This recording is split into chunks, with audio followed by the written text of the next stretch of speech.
欢迎收看主编新闻室。你好，我是珊恩，我是志峰。那在过去的一个星期里面啊，拉菲兹和聂拉兹米领导的那个属鹿党呢，也就是同心党，搅乱了原本就已经高度碎片化的政治版图，也为来届大选呢添加了更多的不确定因素。那他们两个人为这个属鹿党啊注入更加贴近年轻人还有城市选民的元素，在5天内就吸引了18000名新党员加入。社会普遍的感觉呢，就是拉菲兹另起炉灶，将严重冲击公正党和安华的威望，也让国盟在旁边偷笑，而且笑得蛮开心一下。那么，因为同心党的支持者大部分都是来自城市中产阶级以及华裔为主，而这群人呢，都是公正党跟西盟的传统票仓，这就解释了为什么不到1个星期内，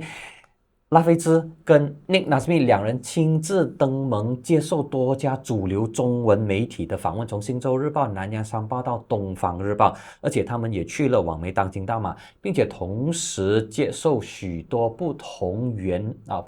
言，比如说英文跟马来文的博客访问，讲述同心党的政纲啊、方向啊，以及回答民众的这个疑问。而过去1个星期的政治新闻呢，基本上都被同心党占据了超过一半。而舆论方面呢，所观察到的普遍上是倾向于同情这个同心党。所以可以说那个同心党一开始的势头是很好的。那大家也知道，拉菲兹向来呢都是善于舆论啊、叙事这样子，然后也很懂得运用数据以及网络的传播，所以他们就能够非常好的切中城市选民的痛点，运用一些民生议题来去争取支持了。那他在虚拟世界、网络世界当中呢，迅速的壮大，但是啊，作为一个选举政党来说，他们还没有接受过真正的检验，所以他现在真正的考验是要怎样把他自己的个人领导魅力转化成组织的力量。因为一个政党毕竟你没有办法只是靠个人的魅力啦，或者是播客或者是社交媒体这样子的力量去生存下去的。政坛都盛传大选很可能会在今年10月举行，10月之间举行。那么拉菲兹能否用仅剩的5个月的时间吸引更多可以投入基层工作的人士入党，设立选举备战机制呢？这些都是非常关键的。而属鹿党的壮大必须要以政纲来取代个人的魅力，要凸显民生经济议题。虽然拉菲兹他无法在短期之内推翻安华，但是他却能够削弱安华作为改革派的正当性。之后的改革议程啊，很大可能将不再由安华跟公正党来独享。换言之，公正党没有办法去垄断整个 Reformasi 的这个口号。那么如果选民他认同同心党提出的改革宣言，将会严重冲击安华的烈火默系形象，公正党的改革品牌呢也不再吃香，接着呢就是流失更多的基本盘了。同心党呢，他们将会是独自参选，也拒绝跟现有的主流联盟进行一席的谈判的。那在他们推出的12项宣言当中呢，就涵盖了社会保障、教育、住房还有环境等等的议题。政纲轮廓啊，可以讲说跟公正党的改革的议程是很相似的，也可以说是Reformasi 烈火默系 2.0 的一个升级版这样子。那虽然说同心党现在是缺乏了全国的一个组织机器，那在州属呢的那个机器或者是组织也是相当不成熟的。可是呢，安华在面对他昔日的党内的领袖或者是战友的时候，还是会陷入一个两难这样子的窘境啊。因为他的这个对手是非常熟悉他，说的就是拉菲兹。那么如果安华他火力全开进行反攻的话，并且加速反贪会针对拉菲兹之前的调查，那么很可能会适得其反，会引起更多同情票的反弹。那么如果安华他选择温和的反击，不发动全部的这个攻势的话，又会显得自己苍白无力。因为拉菲兹他现在占据道德高度，他不仅能够分散选票，更能够打脸西蒙在改革议程上缺乏的那一种道德号召力跟感召力。接下来，朋友就很想要知道说，到底同心党对安华跟西蒙的冲击有多大呢？坦白讲，目前评估这支属鹿的选举表现还言之过早。现在可能大家普遍上会觉得说，属鹿党还没有办法成为一个大赢家，但是呢，无可否认，可能他们能够发挥那个搅局者的一个角色，那这可能也是安华和西蒙最担心的部分了，因为无论如何，同心党的出现将会分散选票，比如说在弃保效应之下，弃保效应就是说，比如说今天我是选民，然后面对一个我不想要他当选的一个候选人。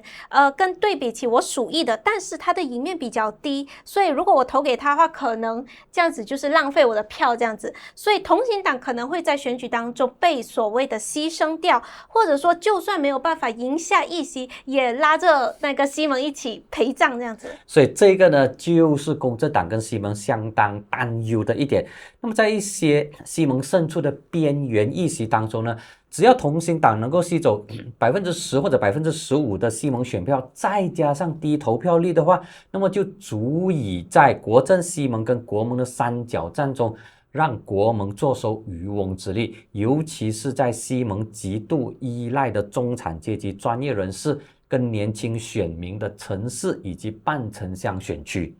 那么同心党铁定会上阵西蒙胜选的议席，并且跟国阵跟国盟展开四角战，这还不包括其他可能加入战围的政党，比如说沙巴的民信党啊、社会主义党啊、PSM 啊，以及前青年及体育部长沙迪的母党，还有其他的小党跟独立人士。那么最可能的输家，现在大家的看法呢都相当一致，就是西蒙跟安华。那么同心党已经蚕食了西蒙的地盘，争取那些不满安华跟西蒙的这一些人士的支持，而且这群人士呢对安华不满，但是他们又还没有做好心理准备去支持保守排他的国盟。那么这群人士呢，就是同心党要拉的对象，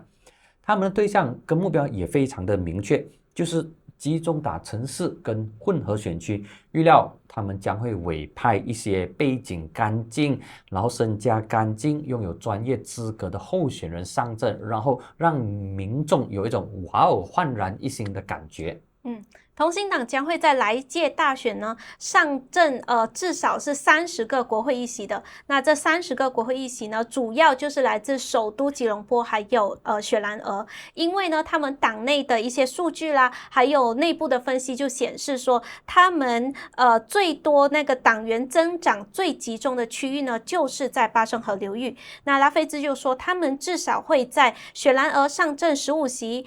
吉隆坡呢则是7席以上。那目前雪兰莪总共是22个席位，然后吉隆坡呢则是有11个国会议席的。而上届全国大选，西蒙一共拿下吉隆坡10个国会议席，当中公正党5个以及行动党5个，唯一西蒙没有拿下来的呢，就是迪迪王萨是由巫统的副主席，现在的贸工部长就哈利胜出。那么现在这支高调加入战围的属鹿，已经在政治的泥潭当中，它掀起了巨大的蝴蝶效应。拉菲兹的这一场政治豪赌，其实就是对安华改革形象的一场道德审判，让民众去做出决定说，安华你的这个改革还值不值得我手中的那一张票。那么从过去1个星期来看呢，在第一阶段，拉菲兹确实赢了舆论战，公正党跟安华处在一个挨打的情况。那么公正党跟这一个安华